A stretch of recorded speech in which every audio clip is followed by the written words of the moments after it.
The Kansas City Royals swept their doubleheader against the Cleveland Guardians on Monday. Has the balance of power shifted in the AL Central? We'll talk about that and more on today's First Pitch.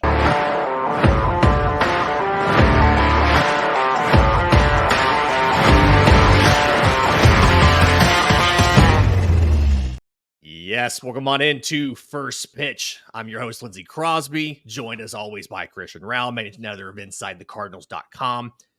Thank you for joining us as we recap a kind of a busy day on Monday of games, a full slate of games, but not a ton of games with huge playoff implications. One that is very, very impactful potentially down the stretch. The Kansas City Royals had a doubleheader against the Cleveland Guardians. And Christian, they kind of dominated the Guardians, right? So 9-4 and 4-3. So 13 runs on 21 hits, including 10 extra base hits. They hit 5 homers in the 2 games. With this victory, the Royals 7-3 in their last 10 games. The Guardians are only 3-7 in their last 10 games. So Kansas City's now 1 game back in the AL Central, solidly in possession of second place in the wild card now, with the Minnesota Twins, who we'll get to a little bit later in the show, coming in a game and a half back of Kansas City. Who should be more worried about Kansas City right now, the Minnesota Twins or the Cleveland Guardians? Maybe even the Kansas City Royals need to be worried about the Kansas City Royals because they're dealing with some possible injuries with their rotations too. Although they had a fantastic sweep in that doubleheader, they might have lost Cole Reagan for a little bit of a time. He did leave his start early with some hamstring tightness, or calf tightness. I can't remember which one it was. Calf, I think. Yeah.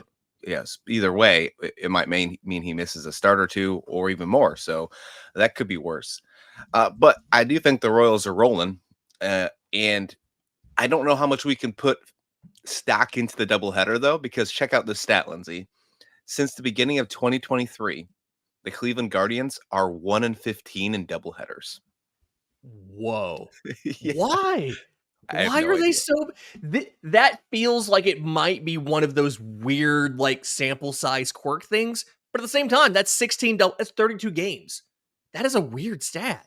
Yeah, very, very weird. No idea why that's the case. But yeah, the Royals looked really good, though. I mean, you can't be mad at what you're seeing from the Royals. You're even getting a former catcher making brilliant catches in the outfield. MJ Melendez made a beautiful catch. The camera got tricked. It looked like it was going to be a home run, and all of a sudden you just see MJ Melendez come out of nowhere and make an Avengers type catch in the corner outfield. So you got to be really impressed with what you're seeing from Kansas City. I have no idea what's going on with Cleveland because they looked really good, and I still think they're a good baseball club, but they're slumping very hard right now. Maybe it's just the end of the season's finally getting to them. Maybe this is, they were already exceeding expectations in my mind. Maybe they're kind of doing what we saw at Boston for the longest time. With Boston, with how great their pitching was at the beginning of the season, then it finally started to come until it wasn't. Yeah, right. Until it wasn't. Now we're starting to see that Cleveland is starting to find their flaws. It's just unfortunately coming at the end of August and September when they're still playing meaningful baseball, but it might start falling off here quite soon. Yeah, I think my issue with Kansas City, and it's not really an issue per se. My question is, who is that third guy, right? Because you look at, okay, you've got Bobby Witt Jr. as MVP candidate, right? He's going to power you to a lot of stuff. He's batting .347 with a 1.0 OPS on the season. Obviously, I'm not worried about him at all, right? Vinny Pasquantino. I thought Vinny P was going to contend for a batting title. I thought he'd be batting closer to 300, batting .261 right now, 18 home runs. Not the traditional power profile of a first baseman, but still doing really well. 96 RBI leads the team. Salvador Perez, I'm going to kind of say a resurgent year at age 34. He's batting .282 with 25 bombs. Is that big three really enough for them to make hay in the playoffs when they have to face teams like Baltimore or teams like the Yankees? Is that enough, or is this they're battling to win the division in the regular season, and then you're just hoping they can move on in the postseason.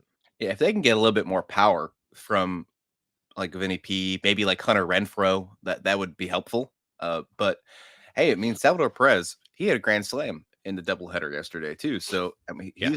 he's definitely, as you mentioned, he's resurging his career. It seems like when he's healthy, I think he had some injury concerns last year, if I'm not mistaken, but the year before that, I don't have his stats pulled in front of me. I think he was close to 40 bombs, or maybe it was the year before that. But he's not far removed from a 40 home run season, if I remember, or maybe it was 30. But regardless, he still has it in him for as old as he is, being a catcher. I think 2021, he led the American League in both homers with 48 and RBI with 121. I think that's okay, the year you're thinking of. yeah, Batted 273. That's that's the three year. years ago. Okay, so it's 3 years ago, a little longer than I thought. But regardless, he's still showing that he has some point in being able to carry the team.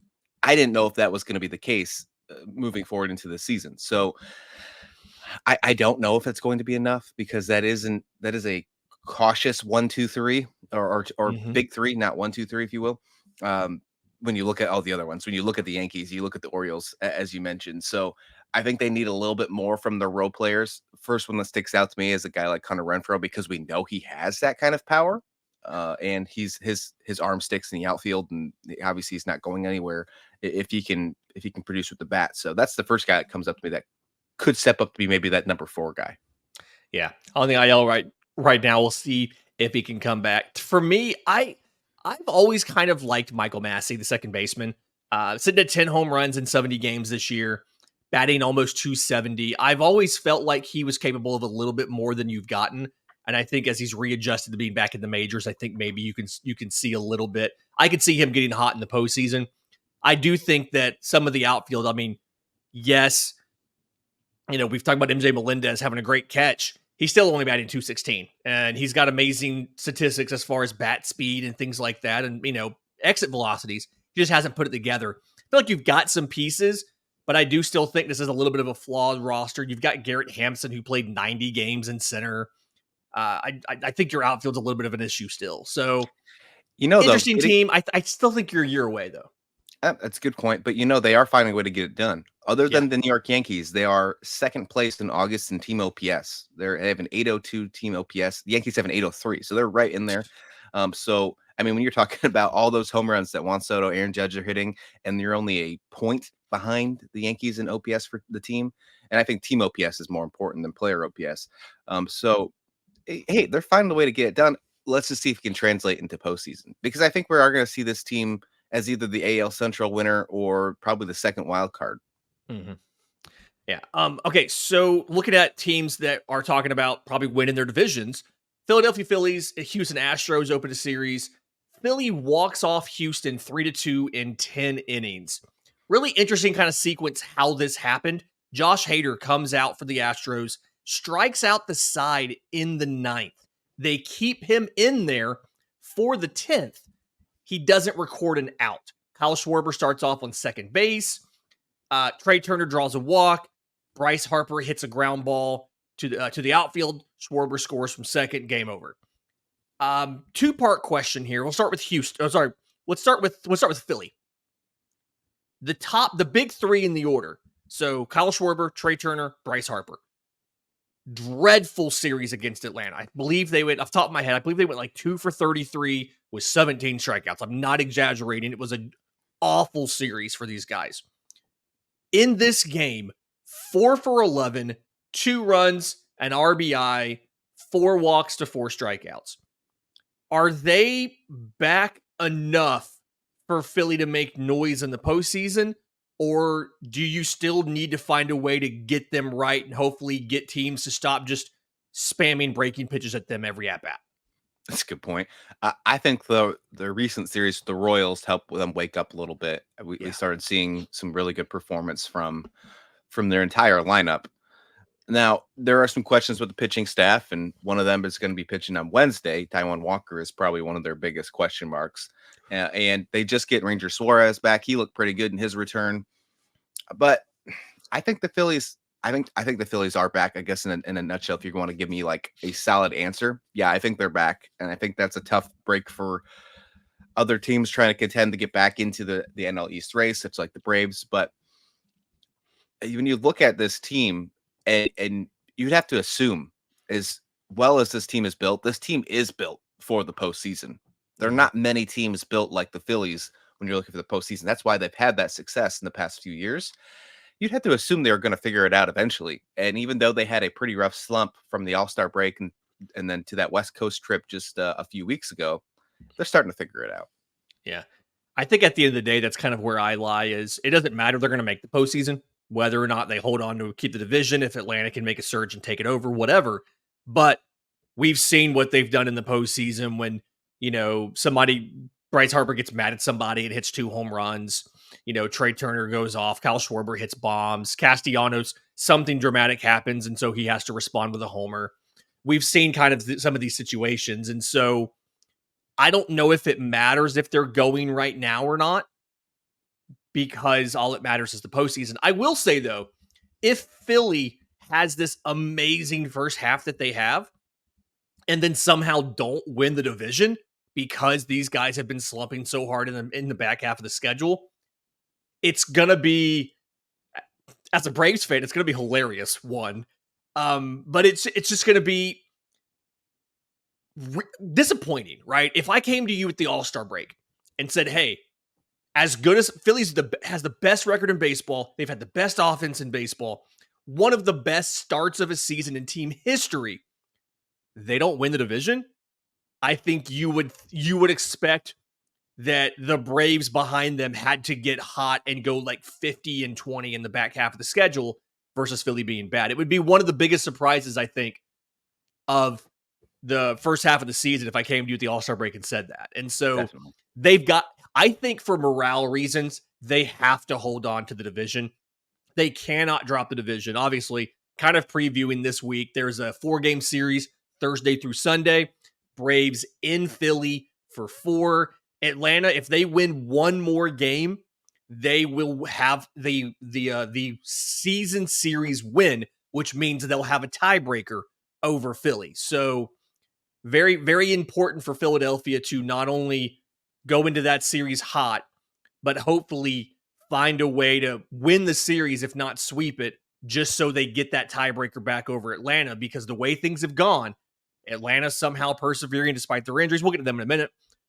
Philly has been struggling with handling Atlanta this season. Yeah, and it's not like they have a tough or an easy schedule to get to Atlanta. I mean, they still Right. got to finish off this Houston series here. And With the inevitable Houston Astros. right, and we have a great pitching matchup coming up today. We're going to talk about it in quick pitch.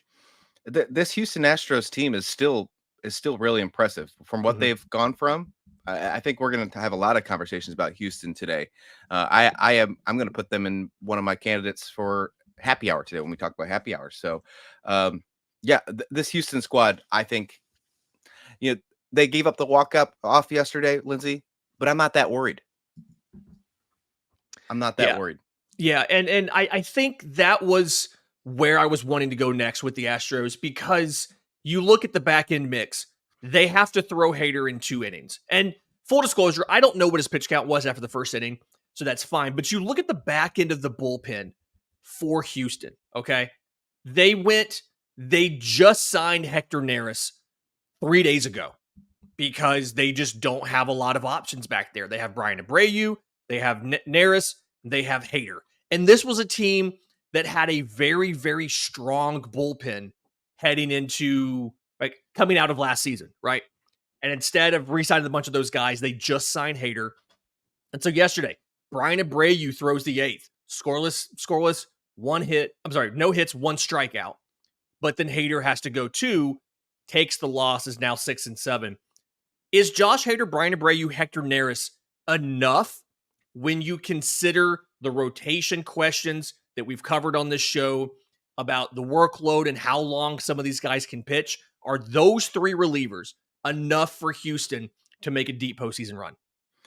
Man, you gotta hope so. But I think there are some concerns. When you look at the stat wise, it seems like it's going to be okay. But when you think it's just 3 people compared to what you've seen from that rotation with injury concerns at the beginning of the year, it's got a lot better lately. You're just getting Justin Verlander back. Hunter Brown's looked really good in the second half of the season after a dreadful first start. Yeah. Um, But when you look at stat wise, it looks like it's going to be okay. In the month of August, the Houston Astros have the best, no one better in team ERA. They have a 2.78 ERA in the month of August. And when you look at Josh Hader specifically, even though he gave up the walk-off run yesterday, that was that was the ghost Unearned. runner. So Yeah. he has not given up a unearned run. He hasn't given up a single run in the month of August. He has a 0.00 ERA Wow. across 11 appearances in August. So I'm interested to see if it will be enough, but I do think it will be. I'm curious about the Nara situation Mhm.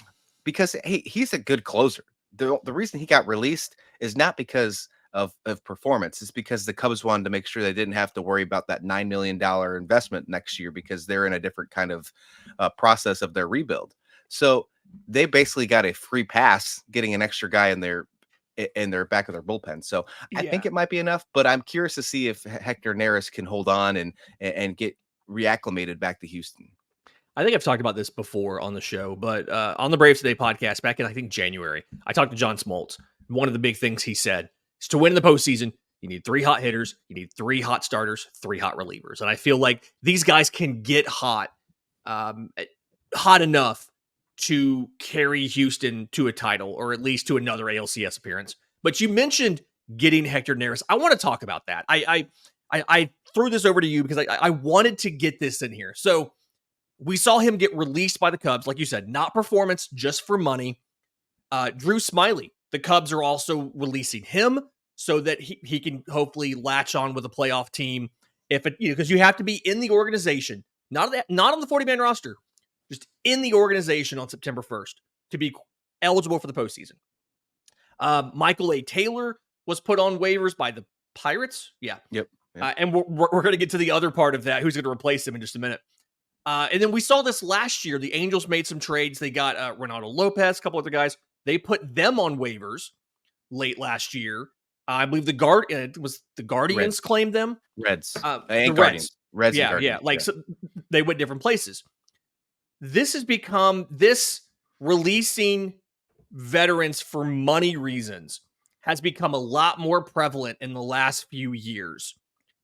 Is this something where, hey, it's great for teams who are farther down the standings trying to make the postseason because of the waiver system and how it works based on record, reverse order of record?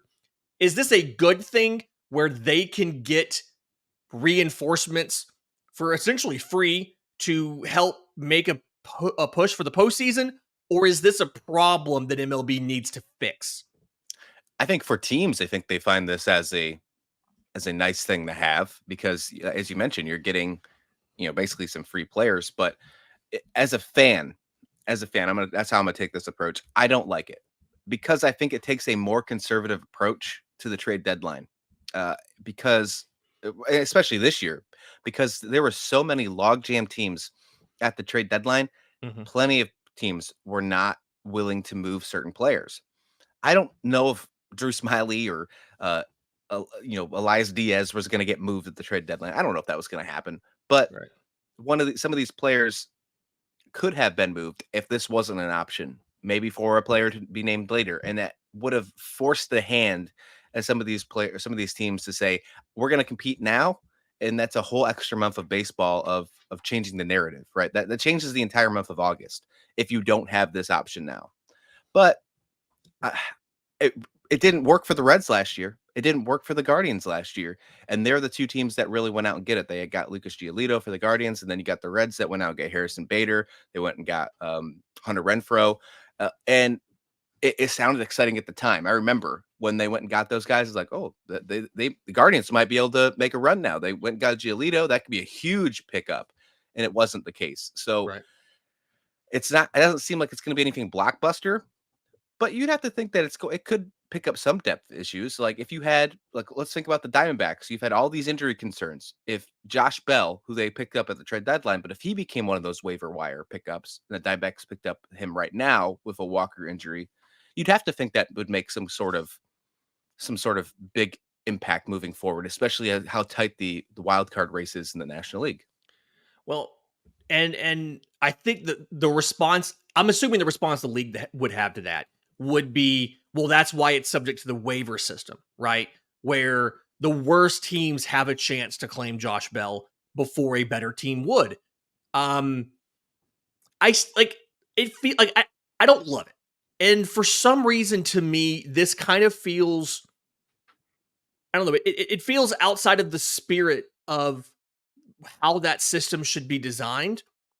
I don't know how you fix it, other than maybe do something where you say the team, like if you waive a player after the trade deadline, you have to keep their salary for the entire season because the teams are doing this for money reasons. Let's be clear. Elias Diaz was waived for money reasons. Drew Smyly is being waived for money reasons. Now they're doing him a courtesy and going ahead and doing it now so that he can latch on with a playoff contender. But if any of these guys are claimed off of waivers, their contract, the remaining money on their contract, goes to the new team. The Angels expressly did it last year, trying to get under the luxury tax, and they did just barely, from what I understand, get under the CBT. So it feels like you could just say, hey, if you waive this guy, you're still on the hook for that remaining salary this season, whether or not he gets picked up, so that instead of waiving a guy, you just have to outright release him. I don't know. It feels a little outside of the spirit of the law. It follows the letter of the rule. It just feels outside of the spirit of how we're supposed to handle player movement and getting rid of guys that, we're going to skip trades and we're just going to waive this dude. And it's entirely based on where you are in the waiver claim system. You don't have a chance to send a draft pick, obviously, or a player or anything else. You just have to hope nobody ahead of you claims him. It kind of feels like that's not really how baseball should work. So I guess that's kind of how I feel about it. And that doesn't make a lot of sense, but that's just my gut reaction to it. No, I don't disagree with that whatsoever. And I will say that as much as I don't really like it, I'm surprised at how conservative, yet again, it is because of how conservative the trade deadline was. I thought we were going to see a lot more of this. Now, we still have probably today, maybe tomorrow to get a couple, because you have till September 1st. You still have to have a good amount of period to let them go through waivers. So I would say you still have maybe a couple. I'd imagine today's probably the deadline to start the process. Yeah. Right. 3 days for waivers so that they can be picked up by the 1st. Yeah. We'll see if anything happens, but I'm highly unlikely to see that any big names will move like we saw last year. Yeah. I think it should just be you have to DFA the guy and you have to just eat the money. And then if somebody picks him up, that's between him and them, but you DFA some sort him. Of penalty. Yeah. Some sort of penalty. Okay. Getting into a quick pitch real quick. Couple big things we noticed from yesterday. First one, the Atlanta Braves. So they're in Minnesota, 3-game series against the Twins, and they absolutely explode in the first 2 innings. They put up 9 runs in an eventual 10-5 win over the Twins. Bailey Ober was on a streak of double-digit quality starts in a row, and they obliterated him. Again, 9 runs in 2 innings. He does not come back after the 86-minute rain delay. Max Fried does, however, goes 5 total innings. Fun fact here, 2 career starts for Max Fried against the Twins. 10 in the 3rd innings. He's allowed 6 runs. 1 has been earned. 1 earned run yesterday in the first start, I think 2019 it was 3 unearned runs. Just a weird little quirk there. The Atlanta Braves offense, Matt Olson homered. He had multiple hits in the game, actually. He had 4 hard hit balls, all over 105. 3 of the 4 hardest hit hard balls in the game were Matt Olson. Is Matt Olson back? Is this enough offense for the Braves for them to chase down Philly in the division? I think they do. I think they have the opportunity. And we just mentioned at the beginning of the show that, Philly's getting hot. But if you're getting Matt Olson hot for the Braves, Ozuna's already continuing on his path, and these Island of Misfit toys of Whit Merrifield and Gio Urshela and Ramon Laureano doing its thing. Laureano's been an impressive bat, too. Merrifield led off yesterday and went 5 for 5. Second career 5-hit game. Yeah, the only thing that I've seen from Merrifield over the past couple of days that have been concern to me is he's got eaten up a couple times at second base. Now, some of those plays were really difficult, so I don't want to go ahead and point fingers too much, but when you compare him to Ozzie Albies in the field, you gotta at least notice. But regardless, I think this team is a lot better than what it looks like on paper right now. When you look at the lineup and what you're used to seeing, the Acuñas, the 1/3 of it being DFA guys, right? When you're when you're used to seeing those names, and then you see the other stuff coming on, like showing up with Urshela and etc. I I'm shocked actually. I'm quite surprised at how well this team is performing, and I would not be surprised to see us heading into this weekend and there be a legit chance for the Braves to get 2-3 games within the Phillies. I think we're going to be in for a really exciting September. Really exciting September. Absolutely wild. Talking about wild matchups, uh, Phillies, Astros today. Aaron Nola versus the returning Justin Verlander. Is this the last time we see Nola versus Verlander? Yeah, I mean, it could be, right? It really could be. Verlander's what, 60, 65? Um, I mean, he's been in for a long time. We were looking and getting ready for the show. He debuted in 2005, so he's almost 20 years in the majors. But he had a good return in his start against Boston. He went 5 innings. We said 5 innings would be perfect. It would be just enough. He only went 76 pitches. He wasn't too strained. Gave up 2 runs, 6 strikeouts, which is pretty impressive. That's not something that we normally see too much of Verlander these days. Right. So I'm really excited to see this. On the other side, Aaron Nola, he hasn't had the best starts lately. He's been having a issue, Lindsay, with giving up the long ball. It seems like it's happening almost every start. I think it's been, I want to say it's 6 of the last 7. He's given up at least 1 home run. So that's got to get changed.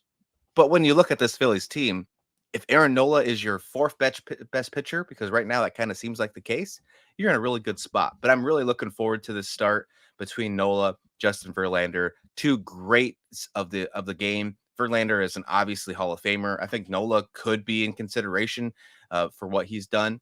So I think you're in for a fantastic matchup tonight. 23 home runs allowed for Aaron Nola in 26 starts. He's pretty much averaged 1 start a month where he's not given up a home run. So he already has 4 in the month of August and 4 starts, although he didn't allow 1 against Washington 2 starts ago. Okay. I was hoping to save some more time for this, but the corresponding move for Michael A. Taylor being waived or put on waivers by the Pirates is an announcement that Oneil Cruz, their shortstop, will be playing center field going forward, a position that he has never played in professional baseball. Is this a good or bad idea? I love the idea. I think it's a fantastic idea. Now, Oneil Cruz has had some issues with errors at shortstop this year. I think he has 24 errors across his 112 games. So maybe moving him away from that shortstop position, moving him into the outfield could help with that portion. I've saw that some people have said that they're concerned about him moving to center field because of injury concerns, mainly his ankle. But shortstop is not the easiest position either for someone's ankle. Yeah. I think he's, I mean, how big is he? 6'5"? Imagine 6'7", 215. So 6'7", with the speed he has, sitting in center field, how much ground he's going to be able to cover. His arm is one of the best arms in the game. I can't wait to see that in the outfield. I'm excited. I think it's must-watch TV. I'm definitely going to tune in. I don't even care when the Pirates bat. I want to see when the Pirates are on defense today. Yeah, going along with that too, I think Elodie de la Cruz is another player who eventually will end up doing a similar move. Guys that can have amazing arms, incredibly fast, nice and tall. He's the one who's 6'5", I think, but seem to struggle with the routine plays. We have a pattern for this. We saw Fernando Tatis Jr. in a similar situation of great arm, great speed, struggled with the routine plays, and ended up becoming a Gold Glove outfielder. So I think Oneil Cruz has what it takes to do the same thing. Whether or not he sticks in center or ends up moving to right, we'll see what happens. I think Elodie de la Cruz would be another guy who would probably end up being in contention for a Gold Glove in center field from his athletic tools alone. And then a little bit of a hot take, I think C.J. Abrams of the Washington Nationals is a guy who should eventually end up moving to the outfield as well. Doesn't have the physical stature of those other two, but has the speed, has the arm, also has the struggles with the routine plays in the infield. And I would much rather have a shortstop that made all of the routine plays and didn't make the spectacular ones than occasionally make a spectacular one, but screw up the routine ones, right? Good point. And so I could see, I'm excited to watch Oneil Cruz on defense too, just like you said. I want to see how that goes. We saw Jazz Chisholm do it. A little bit of a struggle at first to get it acclimated. After half a season, he was amazing out there. And I think that's kind of where we would go if Oneil Cruz embraces the move. I think we'd see something similar with him as well. Yeah, his first throw out at the plate is going to be electric because it's going to be a hell of a throw. Yeah, his 99th percentile arm strength, average of 95.6 miles an hour for his top 10% of throws from shortstop. Insane. Yeah. All right, wrapping up real quick here. This or that, we do it every Tuesday. This is one. Would you rather be the San Diego Padres or the Arizona Diamondbacks down the stretch? Ooh, give me the Diamondbacks. Tough decision, but give me the Diamondbacks. Reason behind it, they've been hot with the bat. 851 OPS, best in baseball in the month of August. And one of the biggest reasons why, Corbin Carroll. Since he's every single month this season, he has improved in his OPS. He's gone from a 538 OPS in March and April all the way to a 914 in August. He's improved every single month, only one of 4 players to do so. So give me the Diamondbacks. Ooh, I am so glad we disagree here. Give me the Padres. Arizona's difficulty, strength of schedule remaining. Top 5 strength of schedule remaining. Average winning percentage of 526. They've got 3 against the Astros, 7 against the Brewers, 4 against the Dodgers. And they have a lot more injury concerns than you see with the Padres. The Padres are missing Tatis. They're missing Hassan Kim right now. Both of those guys, I believe, are due back before the season ends. Whereas in Arizona, it's Ketel Marte. We don't know about his ankle. It's Christian Walker. We don't know about his oblique. Gabriel Moreno has a groin strain. All things that have a tendency to linger, make it hard for guys to come back. And while I think Zach Gallen versus Dylan Cease is kind of a wash, I think that maybe you have better pitching in Arizona, but I think you have a much better bullpen in San Diego. So if I have to pick, give me San Diego because their strength of schedule, 493 winning percentage, 22nd hardest. They get to play the White Sox for 3. They've still got your Cardinals for 3. They've got Tampa Bay for 3, Seattle for 2, the Giants for 6, the Tigers for 3. I think it's a much more winnable schedule down the stretch, and I'm not as concerned about their injuries. Good point. I'd like that we disagree. That's a good way to end this off. Absolutely. This has been First Pitch for Tuesday, August 27th. If you're listening on audio, do us a favor, leave us a 5-star review. Helps folks find the show. It means a ton to us. If you're on YouTube, leave us a comment down below. Subscribe to the channel. Hit the notification bell. Stay tuned. We're going to have a special happy hour episode this afternoon talking about the Manager of the Year races. So stay tuned for that. But until then, this has been First Pitch.